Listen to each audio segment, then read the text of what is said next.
Hi friends, అంతా ఎలా ఉన్నారు? ప్లీజ్ లైక్ చేసి సబ్స్క్రైబ్ చేసి సపోర్ట్ చేయండి. స్టోరీ చూసి వెళ్ళిపోకుండా కొంచెం సబ్స్క్రైబ్ బటన్ కూడా ప్రెస్ చేయండి. The queen. బ్యాంకాక్ నగరంలో అర్ధరాత్రి దాటిపోయింది. నగరమంతా వెలుగులతో మెరిసిపోతుంది. ప్రపంచంలోనే అతిపెద్ద బిజినెస్ టైకూన్లు చేరుకున్న స్కై క్రేన్ గ్రౌండ్ హోటల్ ఈరోజు అంతర్జాతీయ బిజినెస్ సమ్మిట్ వేదికగా మారింది. నల్లటి డిజైనర్ దుస్తుల్లో హోటల్ లాబీలో నడుచుకుంటూ వయ్యారంగా వచ్చిన అమ్మాయిని చూసి అక్కడ ఉన్నవారు ప్రతి ఒక్కరూ ఆమెపై చూపు ఆగిపోయింది. ఆమె పేరే ఈషా రెడ్డి. బిజినెస్ ప్రపంచంలో ఆమెకు మరో పేరుతో పిలుస్తారు. అదే ది క్వీన్. ఆమె ఎక్కడ అడుగు పెడితే అక్కడ నిర్ణయాలు మారిపోతాయి, కంపెనీ అమ్ముడైపోతాయి, కోట్ల రూపాయలు ఒప్పందాలు కుదురుతాయి. గుడ్ ఈవినింగ్ మేడం అంటూ ఋషితేజ్ ఆమె దగ్గరికి వచ్చాడు. అందరూ కాన్ఫరెన్స్ హాల్లో వెయిట్ చేస్తున్నారు అన్నాడు. ఈషా తన వాచ్ వైపు ఒకసారి చూసి 5 మినిట్స్ వెయిట్ చేయమను అని చెప్పింది. ఆమె గాజు గోడ దగ్గరికి వెళ్ళి బ్యాంకాక్ నగరాన్ని చూస్తూ నిలబడింది. అదే సమయంలో వెనక నుంచి ఒక స్వరం వినిపించింది. ఎప్పట్లాగే అందరినీ వెయిట్ చేస్తున్నావా అంటూ. ఈషా నెమ్మదిగా వెనక్కి తిరిగి ఎదురుగా ఉన్న వ్యక్తిని చూసింది. అది ఆమె భర్త అద్విక్ వర్మ. బిజినెస్ మీటింగ్కి వచ్చారా లేక నాతో టైం వేస్ట్ చేయడానికి వచ్చారా అంది ఈషా మెల్లగా.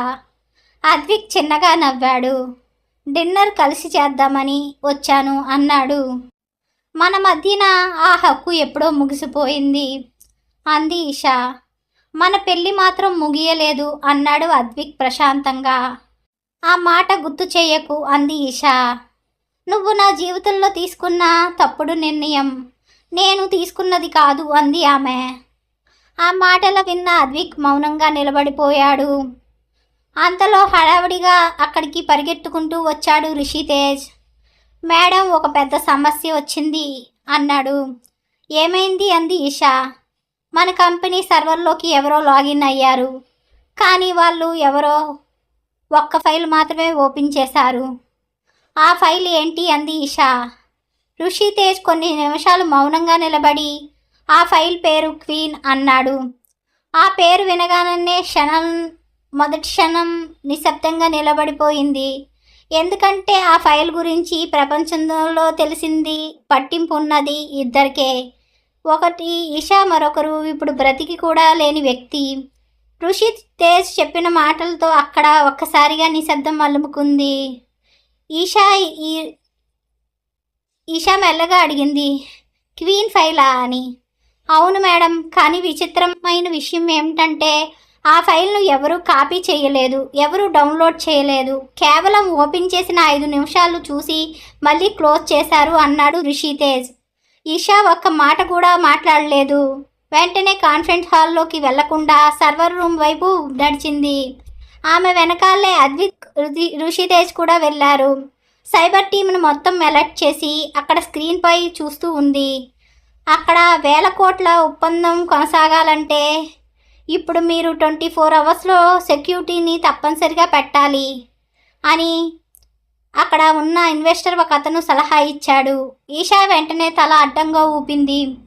నాకు బాడీ గార్డులు అవసరం లేదు. ఆ ఇన్వెస్టర్ చిన్నగా నవ్వి, మీ అభిప్రాయం అడగలేదు ఈషా అన్నాడు.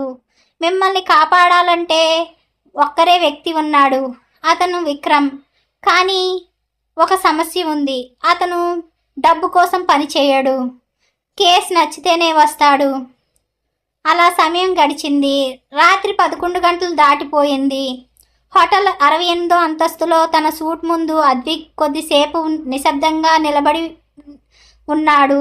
తర్వాత నెమ్మదిగా తలుపు తట్టాడు. లోపలి నుంచి ఎలాంటి స్పందన రాలేదు. మరోసారి తట్టాడు. మళ్ళీ నిశ్శబ్దం. దాదాపు 5 నిమిషాల తర్వాత తలుపును నెమ్మదిగా తెరిచింది ఈషా. లోపల మొత్తం సిగరెట్ పొగ, మద్యం వాసన బయటకు వచ్చింది. ఈషా నల్లటి సాటిన్ గౌన్లో ఒక దేవకన్యలా ఉంది. తన చేతిలో వైన్ గ్లాస్, మరో చేతిలో సగం కాల్చిన సిగరెట్. ఏం కావాలి మీకు అంది చల్లగా. నీతో మాట్లాడాలి అన్నాడు అద్విక్. ఇప్పుడు కుదరదు అని ఈషా తలుపు ముయ్యబోయింది. ప్లీజ్ 2 నిమిషాలు మాట్లాడే ఇక్కడి నుంచి వెళ్ళిపోతాను. కొన్ని క్షణాలు అతని వైపు చూసింది. తర్వాత సరే రండి అని లోపలికి ఆహ్వానించింది. అద్విక్ నెమ్మదిగా గదిలోకి అడుగు పెట్టగానే లోపల టేబుల్ మీద బిజినెస్ ఫైల్స్ చెల్లాచెదురుగా ఉన్నాయి. ల్యాప్టాప్ స్క్రీన్ మీద ఇంకా ఆన్లోనే ఉంది. కిటికీ బయట నగరం చూస్తూ ఈషా నిలబడి ఉంది. ఏం మాట్లాడాలి అంది వెనక్కి తిరిగి చూస్తూ అద్విక్ వంక చూడకుండా. కాసేపు మౌనంగా ఉండి గది మొత్తం పరిశీలనగా చూసిన తర్వాత, ఈషా ఈరోజు జరిగిన సంఘటన సాధారణమైనవి కాదు. ఎవరో మనల్ని టార్గెట్ చేస్తున్నారు. ఈషా చిన్నగా నవ్వింది. అది చెప్పడానికి ఇంత రాత్రి వచ్చావా అంది. నువ్వు జాగ్రత్తగా ఉండాలి అన్నాడు అతను. ఆమె వెంటనే సమాధానం చెప్పలేదు. కిటికీ అవటాల మెరిసే బ్యాంకాక్ నగరాన్ని చూస్తూ నిలబడి ఉంది. నాకు ప్రమాదం కొత్త కాదు అద్విక్ అంది నెమ్మదిగా. కానీ ఈరోజు పరిస్థితి చూస్తే వేరుగా ఉంది. ఎవరో మనల్ని చంపడానికి ప్రయత్నిస్తున్నారు. అది కూడా నీ గతం గురించి బాగా తెలిసి వచ్చారు. ఆ మాటతో గదిలో మళ్ళీ నిశ్శబ్దం అలుముకుంది. ఈషా నెమ్మదిగా తన చేతిలో ఉన్న వైన్ గ్లాస్ టేబుల్ మీద పెట్టింది. అంటే నువ్వు చెప్పాలనుకున్న విషయం అసలు సరిగ్గా చెప్తావా అంది. అద్విక్ లోతుగా ఊపిరి పీల్చుకుని కొన్ని క్షణాలు మౌనంగా ఉన్నాడు. చూడు ఈషా, మనమిద్దరం కూడా ప్రమాదంలో ఉన్నాము అన్నాడు ప్రశాంతంగా. ఇప్పుడు మనకి హై సెక్యూరిటీ అవసరం. ఈషా వెంటనే అతని మాట మధ్యలో ఆపేసింది. నాకు అవసరం లేదు అంది చల్లగా. ఈషా, నేను సీరియస్గా చెప్తున్నాను అన్నాడు అద్విక్. కావాలంటే నువ్వు సెక్యూరిటీ పెట్టుకో అద్విక్ అంది ఆమె. నా కోసం ఎవరూ అవసరం లేదు అంది. అద్విక్ నెమ్మదిగా ఆమె దగ్గరకు వచ్చి, ఇది మొండితనం కాదు, ప్రాణాల విషయం.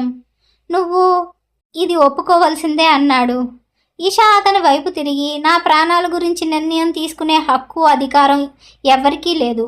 నీకైతే అసలు లేదు. నేను నీ భర్తను అన్నాడు అద్విక్. ఆ మాట విన్న ఈషా స్వల్పంగా నవ్వి, ఆ పదం వినగానే నాకు కోపం వస్తుంది. నీకు ఇంకా అర్థం కాలేదా అంది. నువ్వు నన్ను దేశించవచ్చు కానీ నిన్ను చంపటానికి ప్రయత్నిస్తున్న వాళ్ళని నేను ఆపాలి కదా అన్నాడు అద్విక్.